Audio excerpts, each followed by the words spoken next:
അപ്പം നമുക്കിന്ന് home made ghee എങ്ങനെയാണ് ഉണ്ടാക്കുന്നതെന്ന് നോക്കാം. എൻ്റെ ഒരു വേർഷനാണ് ഞാൻ ഈ പറയുന്നത്. ഇത് പല രീതിയിലും നമുക്ക് ഉണ്ടാക്കാം. അതായത് ഒന്ന് രണ്ട് ടിപ്സ് ഉണ്ട്. ഞാൻ ചെയ്യുന്നത് എന്താണെന്ന് വെച്ചാൽ പാലിൻ്റെ പാടയില്ലേ, അത് രാത്രിയിൽ പാല് കാച്ചി വെച്ചിട്ട് രാവിലെ അത് ഫ്രിഡ്ജിൽ വെക്കും. ഫ്രിഡ്ജിൽ വെച്ചിട്ട് രാവിലെ ആ പാട എടുത്തിട്ട് കളക്ട് ചെയ്തിട്ട് ഒരു പാത്രത്തിനകത്താക്കി ഫ്രിഡ്ജിൽ വെക്കും. എന്നിട്ട് അത് ഒരാഴ്ച ആകുമ്പോഴത്തേക്ക് ആ പാത്രം നിറയുമല്ലോ. എന്നിട്ട് അത് നമ്മളെടുത്ത് മിക്സിയിൽ അടിച്ചുണ്ടാക്കും. അങ്ങനെ ഉണ്ടാക്കുന്നത്. അപ്പം എൻ്റെ അമ്മയൊക്കെ പറഞ്ഞു തന്ന കുറച്ച് ടിപ്സ് ഉണ്ട് അത് ഉണ്ടാക്കുമ്പോൾ എളുപ്പം ചെയ്യാൻ. അതായത് രാവിലെ ചെയ്യണം. അത് സൂര്യൻ ഉദിക്കുന്നതിന് മുമ്പ്, അതായത് നല്ല വെയിൽ വരുന്നതിന് മുമ്പ് എടുത്തു കഴിഞ്ഞാൽ എളുപ്പം നമുക്ക് ഗീ ഉണ്ടാക്കാം. ഗീ കിട്ടും നമുക്ക്. പിന്നെ ചെയ്യേണ്ടതെന്ന് പറഞ്ഞാൽ നല്ല തണുത്ത വെള്ളമാണെങ്കിൽ എളുപ്പം കിട്ടും. അപ്പോൾ പണ്ടൊക്കെ അമ്മമ്മ ചെയ്തുകൊണ്ടിരുന്ന വലിയ കുടത്തിനകത്ത് ഇതിങ്ങനെ ഒഴിച്ചിട്ട് ഈ ഇടയും ഇങ്ങനെ കടഞ്ഞെടുക്കുന്ന സാധനമില്ല, അത് വെച്ചിട്ടാണ് ചെയ്തുകൊണ്ടിരുന്നത്. അപ്പോൾ നമുക്കിപ്പോൾ അതൊന്നും പോസിബിൾ അല്ലല്ലോ. അപ്പം ഞാൻ ചെയ്യുന്നത് മിക്സിക്കകത്ത്, എൻ്റെ അമ്മയൊക്കെ അങ്ങനെയാണ് പഠിപ്പിച്ചത്, മിക്സിക്കകത്താണ് അമ്മ ചെയ്യുന്നത്. അപ്പോൾ നമ്മൾ വീട്ടിൽ ഗീ വാങ്ങാറേ ഇല്ല, ഇങ്ങനെ ഉണ്ടാക്കിയാണ് എടുക്കുന്നത്. അപ്പം മിക്സിക്കകത്ത് ചെയ്ത് കഴിഞ്ഞാൽ തണുത്ത വെള്ളം, ഇപ്പം നാട്ടിലെയൊക്കെ ഇവിടെ കുഴപ്പമില്ല കേട്ടോ. ബാംഗ്ലൂരിൽ നമ്മുടെ വെള്ളം എപ്പോഴും തണുപ്പായിരിക്കും. പിന്നെ ബാംഗ്ലൂരിൽ രാവിലെ ഒന്നും അത്ര ഒരു ചൂടൊന്നും വരില്ലല്ലോ. പക്ഷെ നാട്ടിലൊക്കെ എന്ന് പറഞ്ഞാൽ ഒരു 6-6:30 ആകുമ്പോഴത്തേക്ക് നല്ല വെയിൽ വന്നു കഴിഞ്ഞാൽ പിന്നെ ഗീ ശരിക്കും കിട്ടത്തില്ല. കിട്ടും, പക്ഷെ നന്നായി കിട്ടത്തില്ല. അങ്ങനെ ചെയ്യേണ്ട സമയത്ത് കുറച്ച് ലേറ്റായി പോയിട്ടുണ്ടെങ്കിൽ നമുക്ക് ഐസ് ക്യൂബ്സോ അല്ലെങ്കിൽ ഐസ് വാട്ടർ ഇട്ടിട്ട് ആ മിക്സിയിലിട്ട് അടിച്ചെടുത്ത് കഴിഞ്ഞാൽ നന്നായിട്ട് ഗീ കിട്ടും. അപ്പം ഞാനിപ്പോൾ ഉണ്ടാക്കാൻ പോകുന്നത്, ഇവിടെ പിന്നെ വെള്ളം നമ്മുടെ പൊതുവെ വെള്ളത്തിൽ തന്നെ കുറച്ച് തണുപ്പുണ്ട്. ഞാൻ 1-2 ഐസ് ക്യൂബ്സും കൂടി ഇടും കേട്ടോ ഇത് അടിച്ചെടുക്കുമ്പം. അപ്പം നമുക്ക് എളുപ്പം കിട്ടും. പിന്നെ ഇത് ഞാൻ രാവിലെ തന്നെ ഉണ്ടാക്കാറുള്ളൂ, വേറെ ഒരു സമയത്തും ഉണ്ടാക്കാറില്ല. പക്ഷെ ഞാൻ ഇതൊരു നമ്മുടെ ടീച്ചർ വിദ്യാ മാമിനോട് പറഞ്ഞു ഇത് ഇങ്ങനെയാണ് ഉണ്ടാക്കുന്നത്. ഞാൻ മാമിനെ പഠിപ്പിച്ചു കൊടുത്തു. അപ്പോൾ മാം പറഞ്ഞു ഞാൻ രാത്രിയിൽ എടുത്തപ്പോഴും കിട്ടിയെന്ന് പറഞ്ഞു. അപ്പോൾ ശരിയായിരിക്കും കേട്ടോ. ബാംഗ്ലൂരിലെ വെതറിൽ നമുക്ക് വൈകുന്നേരം എടുത്താലും രാത്രി ആയാലും നല്ല തണുപ്പുണ്ടല്ലോ, അപ്പോൾ കിട്ടുമായിരിക്കും. അപ്പം ഞാൻ രാവിലെ അങ്ങനെ ചെയ്ത് നോക്കിയിട്ടില്ല. ഞാനിപ്പോഴും രാവിലെ തന്നെ അങ്ങ് ചെയ്യും, രാത്രിയിൽ അങ്ങനെ ചെയ്ത് നോക്കിയിട്ടില്ല. അപ്പം സൺഡേസിലാണ് ഞാൻ രാവിലെ ചെയ്യുന്നത്. അപ്പോൾ നമുക്ക് നോക്കാം എങ്ങനെ ഗീ ഉണ്ടാക്കുന്നതാണ്.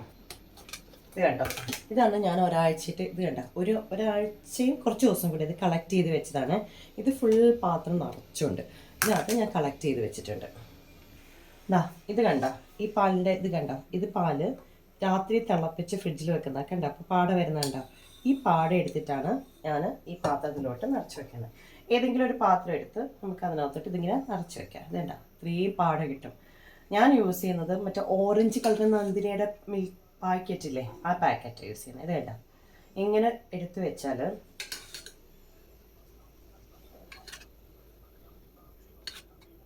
ഇത്രയും പാട കിട്ടും. ഇനി ഇതിനകത്തോട്ട് ഒരു ശകലം തൈരും കൂടെ ചേർത്ത് വെച്ചാൽ എളുപ്പം ഇത് ഫെർമെൻ്റ് ആവും. എന്നിട്ട് നമുക്ക് ഫ്രിഡ്ജിൽ തന്നെ വെക്കണം. ഇതെപ്പോഴും ഇതൊന്ന് എടുത്തു കഴിഞ്ഞാൽ അങ്ങനെ തന്നെ ഇത് അടച്ചിട്ട് നല്ല ടൈറ്റ് ആയിട്ടുള്ള പാത്രത്തിൽ അടച്ച് ഫ്രിഡ്ജിൽ വെച്ചാൽ മതി. ഇപ്പോൾ ഒരാഴ്ച എടുക്കാൻ പറ്റിയില്ല, നമുക്ക് 1.5 ആഴ്ച 2 ആഴ്ചയൊക്കെ കൂടുമ്പോൾ ഇതിങ്ങനെ ഫ്രിഡ്ജിൽ ഇരുന്നോളും. അങ്ങനെ അത്ര വേഗമൊന്നും ചീത്തയാകില്ല.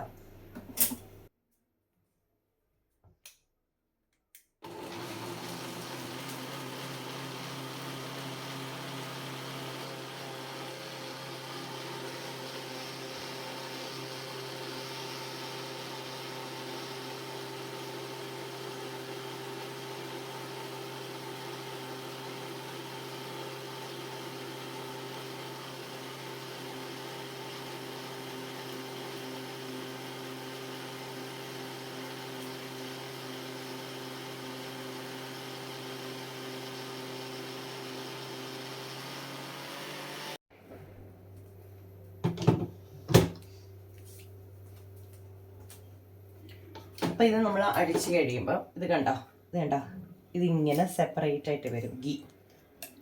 കണ്ടോ, ഈ ഗീ ഇങ്ങനെ എടുത്തിട്ട് വെള്ളത്തിലിട്ടിട്ട് നന്നായിട്ട് കഴുകി എടുക്കണേ. ഗീ വരുന്നുണ്ട്.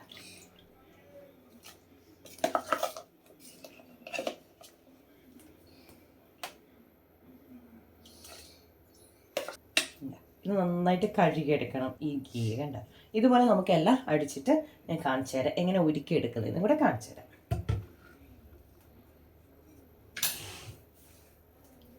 ഇപ്പോൾ കണ്ടോ, ഇതെല്ലാം ഞാൻ എടുത്ത് കഴിഞ്ഞ് വേണ്ടേ, ഇത്രയും എനിക്ക് കിട്ടിയിട്ടുണ്ട്. ഇനി ഇത് നമ്മൾ 2-3 പ്രാവശ്യം നല്ലതായിട്ട് വെള്ളത്തിൽ കഴുകി ഈ വെള്ളം ക്ലിയർ ആവുന്ന, ഓൾമോസ്റ്റ് ക്ലിയർ ആവുന്ന നന്നായി കഴുകിയെടുക്കണം. ഇത് കഴുകി എടുത്തിട്ട് കാണിച്ചു തരാം. ഞാൻ 2-3 പ്രാവശ്യം നമ്മൾ ഇതിനെ കഴുകിയെടുക്കണം.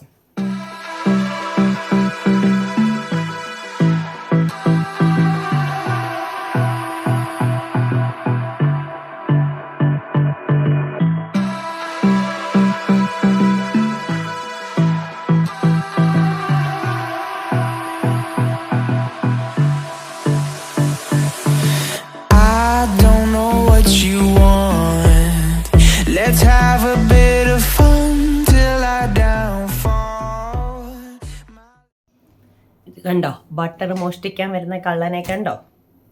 ആരായി ബട്ടർ എടുത്തോണ്ട് പോലെ? അതൊരു അപ്പൊ ഇതിന്റെ ഈ ബട്ടർ എടുത്ത് കഴിഞ്ഞാൽ തന്നെ നമുക്ക് ഇത്രയും വെള്ളം വരുവേ. ഈ വെള്ളം ആക്ച്വലി ചിലവരൊക്കെ ബട്ടർ മിൽക്ക് ആയിട്ടോ കാണാവോ? ഇത് വെള്ളം വേണ്ട, ഇത് വെള്ളം, ഇത്രയും വെള്ളം വരും. ഈ വെള്ളം ഉണ്ടല്ലോ, ഈ ബട്ടർ മിൽക്കിന്റെ വെള്ളം നമുക്ക് മോര് കറിയായിട്ടും ഒക്കെ യൂസ് ചെയ്യുന്നുണ്ട് എല്ലാവരും. പക്ഷെ ഞാൻ അങ്ങനെ മോര് കറിയായിട്ടൊന്നും യൂസ് ചെയ്തില്ല. എനിക്ക് ഇതിന്റെ ടേസ്റ്റ് അത്ര അങ്ങനെ വരുന്ന ടേസ്റ്റ് ഇഷ്ടമല്ല. അപ്പൊ ഇത് നമുക്ക് ചെടികൾക്ക് ഒഴിച്ചു കൊടുക്കാം. ഇത് കരിയാപ്പില്ലേ, കറി ലീവ്സിന്റെ ചെടി, അതിനൊഴിക്കാൻ ബെസ്റ്റ് ആണ്. അതിന്റെ വളർച്ചയ്ക്ക് ഇത് ബെസ്റ്റ്. അപ്പൊ അതിനോ അല്ലെങ്കിൽ അല്ലാതുള്ള എല്ലാ ചെടികൾക്കും ഇത് നല്ലതാണ്. നല്ല പ്രോട്ടീൻ ഉള്ള വെള്ളമല്ലേ, അപ്പം അങ്ങനെ യൂസ് ചെയ്യാം. ഇത് മെൽറ്റ് ചെയ്യുന്ന പാത്രം ഉണ്ടല്ലോ, നല്ല ക്ലീൻ ആയിരിക്കണേ. അതിനകത്ത് വേറെ എണ്ണയുടെ മയോ ഒന്നും കാണാൻ പാടില്ല. നല്ല ക്ലീൻ ആയിട്ടുള്ളതായിരിക്കണേ. ഇതിനകത്തോട്ട് നമുക്കിത് ഓരോ ബോൾസ് ആയിട്ട് ഇതിങ്ങനെ ഇട്ട് കൊടുക്കാം.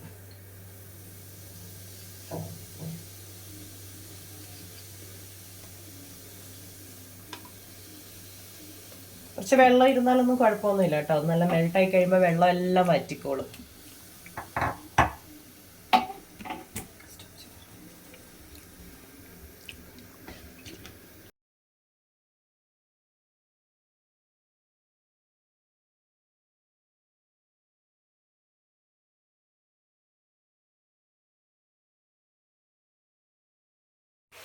അപ്പോൾ ഇതിങ്ങനെ ഇത് കണ്ടോ, നല്ലതായിട്ട് വറ്റിയിട്ട് ഇത് കണ്ടോ, ഇങ്ങനെ സെപ്പറേറ്റ് ആവും. എണ്ണ മാത്രമായിട്ട് ഇങ്ങനെ പൊങ്ങും. ഇത് ഗീ മാത്രമായിട്ട് ഇങ്ങനെ വരും.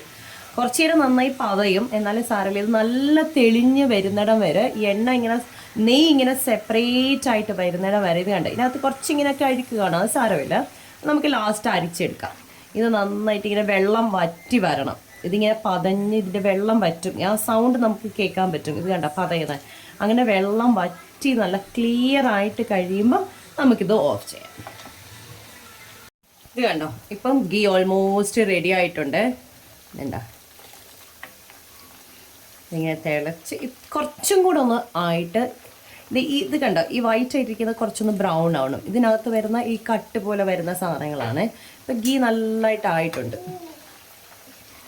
കുറച്ചൊന്ന് എല്ലാം വറ്റണം, എന്നാലേ ഇത് ഇരിക്കത്തുള്ളൂ ഗീ. നല്ല തിളച്ച് നല്ല ഗോൾഡൻ കളറിലായിട്ടുണ്ട്.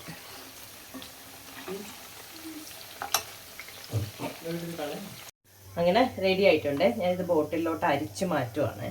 വേണ്ട, ഇങ്ങനെ അരിച്ച് കഴിഞ്ഞാൽ ഇതിനകത്ത് അഴുക്കൊന്നും ഇതിൽ പോവില്ല.